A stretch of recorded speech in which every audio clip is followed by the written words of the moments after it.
Hello guys, welcome to my YouTube channel. और आज मैं एक ऐसा टॉपिक लेकर आया हूं जो कि ना सिर्फ सीडीपी से कनेक्ट है बल्कि आपकी भाषा में हिंदी में भी पूछ सकते हैं, इंग्लिश में भी पूछ सकते हैं और ईवीएस में भी। इनफैक्ट मतलब कि कुल मिला जुलाकर 4-5 नंबर का कंटेंट आपका पूरे सब्जेक्ट से बन सकता है। तो आइए शुरू करते हैं ये वाला टॉपिक। तो आरपीडब्ल्यूडी एक्ट, तो पहले क्या था, 1995 में जो पीडब्ल्यू एक्ट था उसमें 7 प्रकार की दिव्यांगता घोषित की थी। कितने प्रकार की? 7 प्रकार की दिव्यांगता घोषित की गई थी। फिर हुआ क्या कि 15 दिसंबर 2016 को संसद में एक बिल पास हुआ और 29 अप्रैल 2017 से ये आरपीडीडब्ल्यू एक्ट है, ये लागू हुआ। तो इसमें क्या संशोधन हुआ? जो 1995 का पीडब्ल्यूडी एक्ट था उसमें केवल 7 दिव्यांगताएं शामिल थी। कितनी दिव्यांगताएं शामिल थी? 7। लेकिन जब 15 दिसंबर 2016 को ये अपना बिल पास हुआ तो इसमें बढ़ाकर दिव्यांगताएं 21 कर दी। ठीक है, तो 7 की जगह कितनी हो गई? 14 दिव्यांगताएं और बढ़ाई गई, तो 14 और 7 टोटल दिव्यांगता 21 हो गई।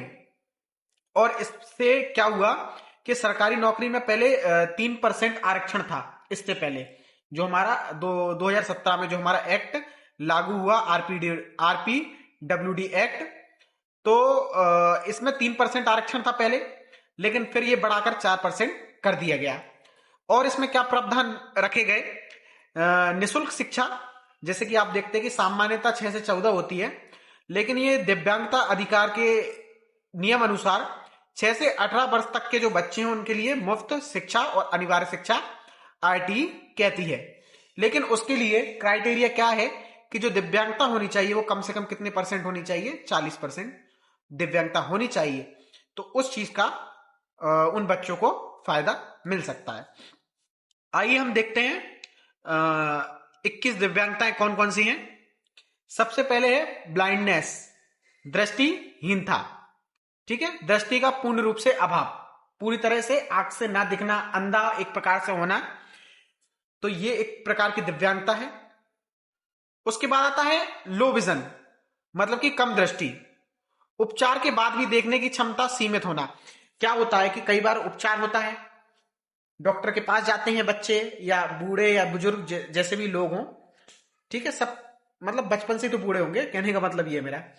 तो क्या होता है, जब डॉक्टर के पास जाते हैं तो उनसे उपचार करवाते हैं, लेकिन उपचार करने के बाद भी उनकी जो होती है देखने की क्षमता वो सीमित ही रहती है, तो ये भी एक दिव्यांगता है।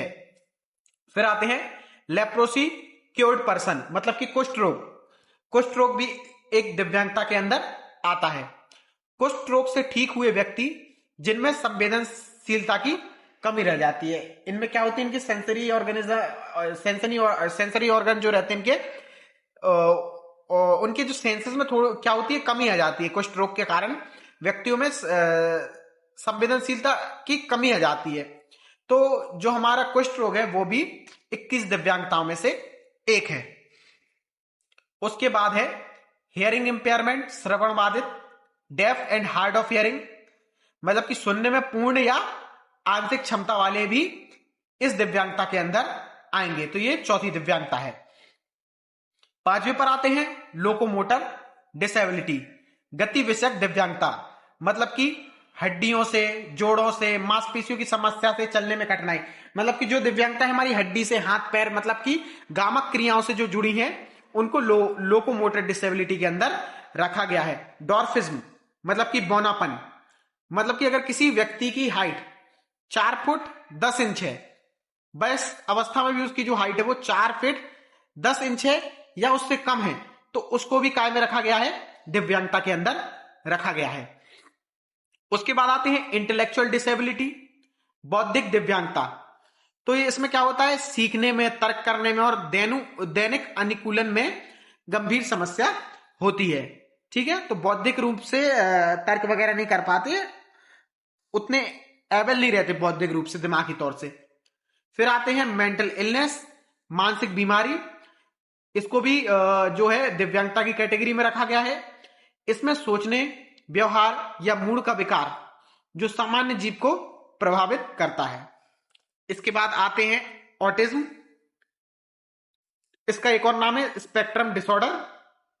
तो इसमें क्या होता है, सामाजिक संवाद और भाषा प्रयोग में बच्चे को क्या होती है, कठिनाई होती है।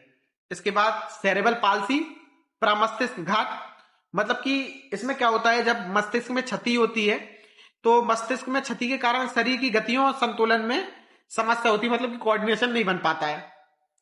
फिर उसके बाद आती है मस्कुलर डायस्ट्रोफी, पेशीय दुर्विकास, मतलब कि मांसपेशियों का धीरे धीरे कमजोर होना, यह भी एक दिव्यांगता में आती है जिसको हम बोलते हैं मस्कुलर डायस्ट्रोफी, पेशीय दुर्विकास।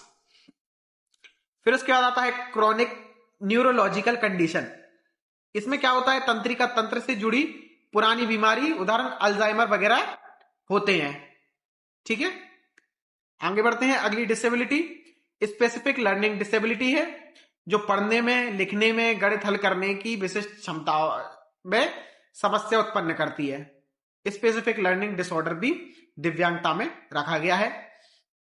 मल्टीपल स्क्लेरोसिस, मतलब कि मस्तिष्क और रीढ़ की हड्डी के तंत्रिका आवरण नष्ट हो जाना।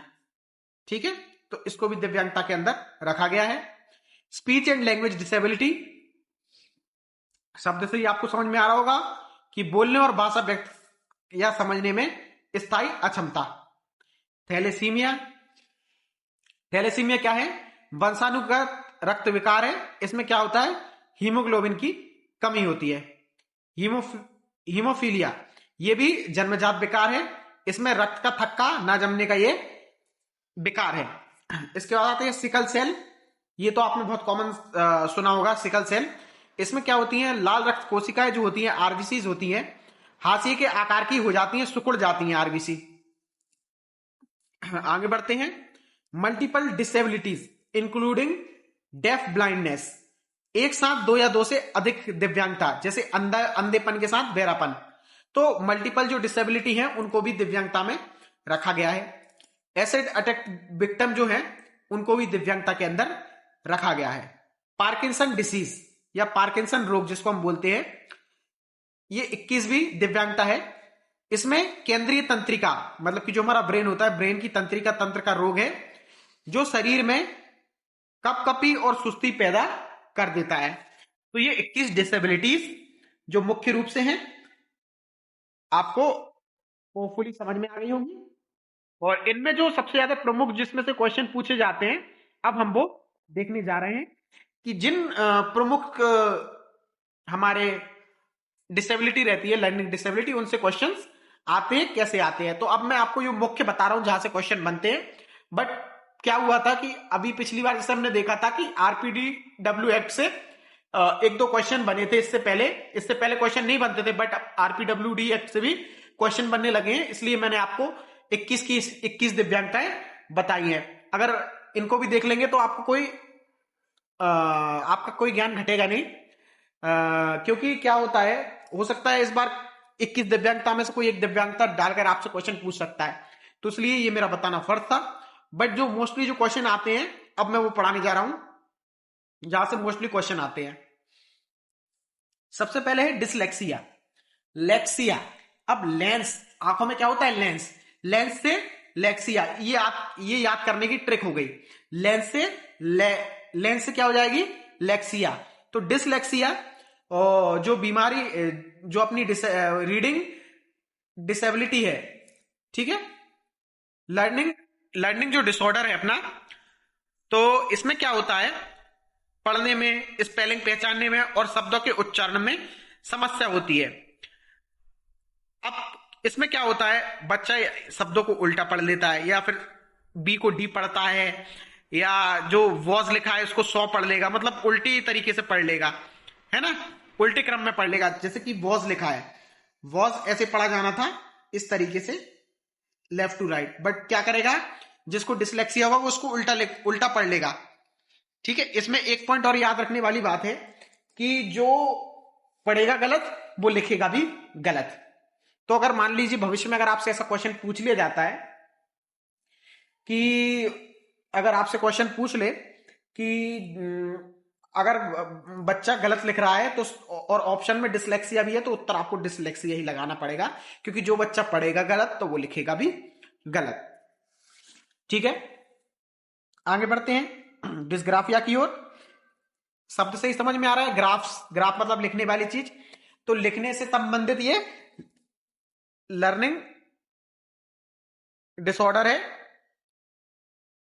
तो इसमें क्या होता है, लिखने में समस्या होती है, पेंसिल पकड़ने में दिक्कत होती है, अक्षरों का आकार सही नहीं बना पाना, बच्चा साफ नहीं इसमें क्वेश्चन कैसे पूछे जाते हैं सीटेट में, इसमें आपको दे देंगे बच्चा साफ नहीं लिख पाता है, वाक्य बनाते समय शब्द छोड़ देता है, फाइन मोटर स्किल कमजोर होती है, तो ये डिस्ग्राफिया के अंदर आ जाएगा। आगे बढ़ते हैं डिस्कैलकुलिया। कैलकुलिया मतलब कि कैलकुलेशन, गणन, शब्द से ही समझ में आ रहा है। तो इसमें क्या होता है, गणितीय गणनाओं, अंकों को समझने में, समय दूरी और तालिकाओं को याद रखने में समस्या होती है। इसमें क्या होगा, सीटेट क्वेश्चन में कैसे पूछेंगे आपसे, एक क्यू मैं आपको जो बता रहा हूं, इसमें गणित के चिन्हों को समझने में, गणना करने में कठिनाई होती है। आगे बढ़ते हैं डिस्प्रेक्सिया।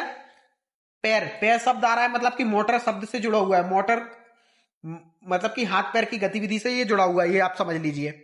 तो मोटर स्किल्स कोऑर्डिनेशन डिसऑर्डर, इसमें क्या होगा, मस्तिष्क और मांसपेशियों के बीच तालमेल की कमी होगी, मोटर कोऑर्डिनेशन की कमी होगी मस्तिष्क और मांसपेशियों के बीच में। इसमें क्या होगा, बच्चा फाइन मोटर स्किल करने में अक्षम होगा, जैसे कि जूता बांधना, साइड के बटन लगाना, बाल पकड़ने या चलने में, दौड़ने में, है ना। तो इसमें क्या होगा, फाइन मोटर स्किल के साथ, इसमें क्या होगा, फाइन मोटर स्किल के साथ जो है ग्रॉस मोटर का उपयोग भी बच्चा ठीक से नहीं कर पाएगा। फाइन प्लस ग्रॉस मोटर मतलब कि फाइन मोटर स्किल का मतलब है कि सूक्ष्म गतिक क्रियाएं, और ग्रॉस का मतलब है अपना स्थूल गतिक क्रियाएं। तो ये दोनों क्रियाएं बच्चा ठीक से नहीं कर पाएगा, इनमें डिसबैलेंस रहेगा। क्यों डिसबैलेंस रहेगा, क्योंकि मस्तिष्क और मांसपेशियों के बीच ठीक से कोऑर्डिनेशन नहीं हो पा रहा है। आगे बढ़ते हैं ADHD, attention deficit hyper activity disorder.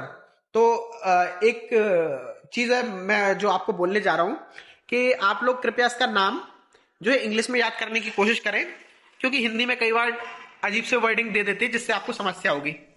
तो हिंदी में इसका नाम है अवधान न्यूनता अति सक्रियता विकार। मतलब कि इसमें होता क्या है, बच्चा एक जगह ध्यान केंद्रित नहीं कर पाता और बहुत ज्यादा सक्रिय होता है, बहुत ज्यादा हाइपर एक्टिव होता है। कहने का मतलब है कि बच्चा बहुत ज्यादा चंचल होता है, चंचल प्रवृत्ति का होता है बच्चा, और बहुत सक्रिय होता है, बिना सोचे समझे काम करना, मतलब आवेगशील होता है बच्चा। मतलब एक साथ एक जगह ध्यान केंद्रित नहीं करेगा, 17 जगह उसका दिमाग चलता रहता है। तो बच्चा एक स्थान पर बैठकर शांत नहीं रहेगा, ये तो आपको पता ही होगा, क्योंकि उसको एडीएचडी है, तो शांत नहीं रह पाएगा बच्चा एक जगह, जल्दी उब जाएगा और ध्यान लंबे समय तक नहीं लगा पाता है इसमें, जैसे कि मैं आपको बताता हूं। ऑटिज्म, जिसको बोलते हैं स्पेक्ट्रम डिसऑर्डर भी बोलते हैं हिंदी में, जिसका नाम स्वलीनता है। इसमें क्या होता है, सामाजिक मेलजोल नहीं करता बच्चा, आई कांटेक्ट नहीं करता, भाषा संप्रेषण में बच्चे को समस्या आती है। एक इंपॉर्टेंट पॉइंट और है कि ये अपनी जो उसकी जो दिनचर्या होती है, ये फिक्स दिनचर्या होती है, ये अपनी दिनचर्या में कोई बदलाव पसंद नहीं करता। बच्चा एक ही व्यवहार, रिपीटेटिव व्यवहार करता है, बार बार रिपीटेटिव, मोटर स्किल वाला रिपीटेटिव व्यवहार करता है। जैसे फॉर एग्जाम्पल अगर कोई बच्चा है तो अगर वो कार चला रहा है तो वो कार चलाता ही रहेगा, चलाते रहेगा, वो रिपीटेटिव मोटर स्किल्स का यूज करेगा बार बार। ठीक है, और ये बच्चे, इनको दिनचर्या में चेंज पसंद नहीं है, इनको फिक्स्ड जो है दिनचर्या पसंद होती है।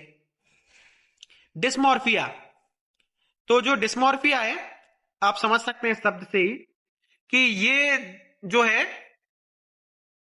अपनी शारीरिक बनावट या काल्पनिक कमी या दोष को देखने का मानसिक भ्रम है एक प्रकार से। इसमें क्यों है कि बच्चा अपने शरीर की बनावट या सुंदरता को लेकर अत्यधिक चिंतित या तनाव में रहता है। ठीक है, तो जैसे कि कोई बच्चा है, ठीक है, वो सोचने लगेगा मेरी नाक टेढ़ी है, बहुत ज्यादा फोकस करेगा, फिर 4-5 दोस्तों से पूछेगा कि मेरी नाक कैसी है, मेरी नाक टेढ़ी है क्या। जैसे लड़कियों में खासकर ये देखने को पाया जाता है तो इसको लेकर ये बहुत ज्यादा सेंसिटिव रहता है ना। तो उसको एक भ्रम हो जाता है, ठीक है। तो वो चीजों में वो नहीं कर पाता, विभेद नहीं कर पाता है, ठीक है। तो वो क्या करता है, अपनी शारीरिक बनावट में काल्पनिक कमी या दोष देखने का मानसिक भ्रम उसको हो जाता है। इसमें एक विकार और रह गया आप लोगों का, ऐड करना भूल गया मैं शायद। तो एक विकार और है जो अपना, वो है डिस्थीमिया। इसमें बच्चा जो रहेगा वो तनाव में रहता है। डिस्थीमिया में बच्चा क्या रहेगा, तनाव में रहता है, ठीक है। इमोशनली अपने आप को कंट्रोल नहीं कर पाता है, तो बहुत ज्यादा तनाव में बच्चा चला जाता है डिस्थीमिया में। तो आज के लिए इतना ही, मिलते हैं नेक्स्ट वीडियो में। होपफुली अगर आप लोगों को मेरा पढ़ाना अच्छा लगा हो तो चैनल को लाइक शेयर सब्सक्राइब कीजिए। मिलते हैं नेक्स्ट वीडियो में। Thank you guys.